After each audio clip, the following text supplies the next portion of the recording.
Hello दोस्तों। हम Indian society को समझने के लिए अक्सर कास्ट, रिलीजन और पॉलिटिक्स की बात करते हैं। लेकिन एक सोशियोलॉजिस्ट ने एक अलग सवाल पूछा। सोसाइटी एक्चुअली बनती कैसे है?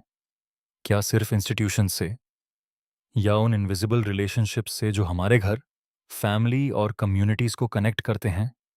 इसी हिडन वर्ल्ड को समझने वाली एक ब्रिलियंट सोशियोलॉजिस्ट थी, इरावाती कर्वे। जब बहुत से स्कॉलर्स सोसाइटी के बड़े स्ट्रक्चर स्टडी कर रहे थे, कर्वे ने उन छोटी चीज़ों को स्टडी किया जहाँ से सोसाइटी शुरू होती है। फैमिली, मैरिज, किनशिप और ह्यूमन रिलेशनशिप्स। उनका मानना था कि इंडियन सोसाइटी को समझना है तो रिश्तों के नेटवर्क को समझना होगा। इरावाती कर्वे एक इंडियन सोशियोलॉजिस्ट और एंथ्रोपोलॉजिस्ट थी।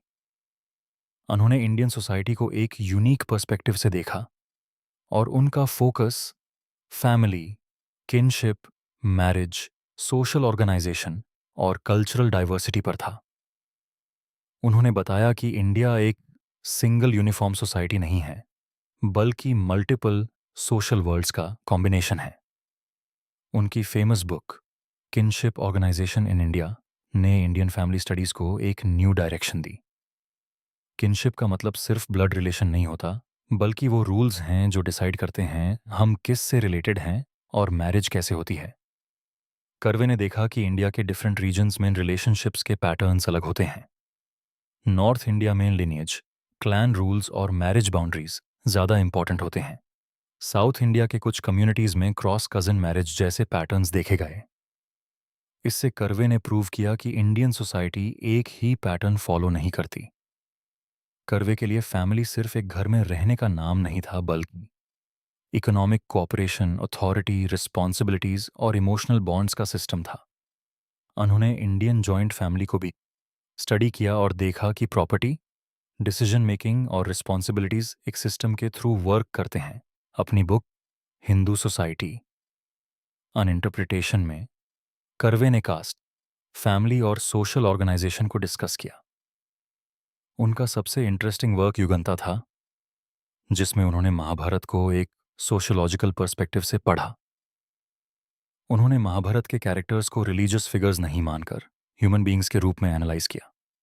उनके रिलेशनशिप्स, कॉन्फ्लिक्ट्स और डिसीजंस को समझा। कर्वे ने कास्ते को भी रिलेशनशिप्स के लेंस से देखा और बताया कि मैरिज रूल्स और फैमिली नेटवर्क्स कास्ट सिस्टम को मेंटेन करने में इंपॉर्टेंट हैं। अगर जी.एस. घुरिये ने कास्ट को और M.N. श्रीनिवास ने सोशल चेंज को एम्फसाइज किया, तो कर्वे ने सोसाइटी के हिडन कनेक्शंस को हाईलाइट किया।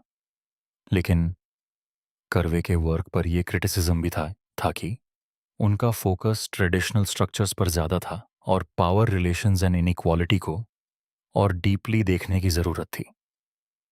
फिर भी उनका कंट्रीब्यूशन यूनिक है, क्योंकि उन्होंने सिखाया कि सोसाइटी सिर्फ लॉज और इंस्टीट्यूशंस से नहीं बनती, बल्कि रिश्तों से बनती है। इरावाती कर्वे के major ideas kinship organisation, family structure, marriage systems, regional diversity और सोशल रिलेशनशिप्स थे।